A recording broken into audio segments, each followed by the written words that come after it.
White হাউসের নিশ্ছিদ্র নিরাপত্তা বলয় কি তবে ভেঙে পড়ল? এক ভয়াবহ আতঙ্কের নাম ওয়াশিংটন ডিসি।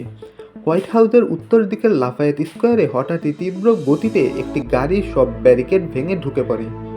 ইরান যুদ্ধের এই উত্তপ্ত পরিস্থিতির মাঝে ডোনাল্ড ট্রাম্পকে কি খুনের চেষ্টা করা হয়েছিল? কট্টর রিপাবলিকানরা সরাসরি একে হামলা হিসেবে দাবি করছে। ঠিক কী ঘটেছিল সেই রাতে, চলুন দেখে নেই বিস্তারিত। ব্রিটিশ গণমাধ্যম ইন্ডিপেন্ডেন্টের রিপোর্ট বলছে, বুধবার ভোরে লাফায়েত স্কোয়ারের নিরাপত্তা ব্যারিকেড তছনছ করে গাড়িটি ঢুকে পড়ার সাথে সাথেই সিক্রেট সার্ভিস সক্রিয় হয়।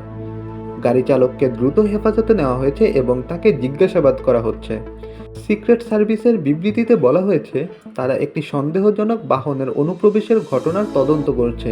এই ঘটনার পর পুরো ডাউনটাউন ওয়াশিংটন সাময়িকভাবে বন্ধ করে দেওয়া হয়, যার ফলে সৃষ্টি হয় তীব্র যানজট। এটি কেবল একটি বিচ্ছিন্ন ঘটনা নয়। গত সপ্তাহে ইরান যুদ্ধের প্রতিবাদ জানাতে গিয়ে ব্রায়ান ম্যাগনিজ নামে সাবেক এক মেরিন সদস্য আহত হন।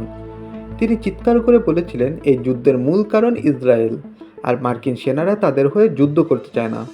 শুধু ব্রায়ান নন, বর্তমানে মার্কিন সেনাবাহিনীর ভেতরেই যুদ্ধে যাওয়ার ব্যাপারে তীব্র আপত্তি উঠেছে।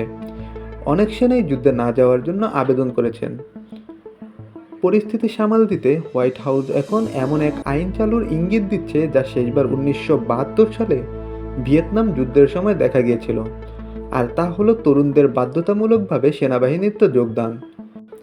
একদিকে প্রেসিডেন্টের নিরাপত্তা নিয়ে প্রশ্ন, আর অন্যদিকে খোদ সেনাবাহিনীর ভেতর বিদ্রোহ। আমেরিকা কি তবে ভেতর থেকেই ভেঙে পড়ছে?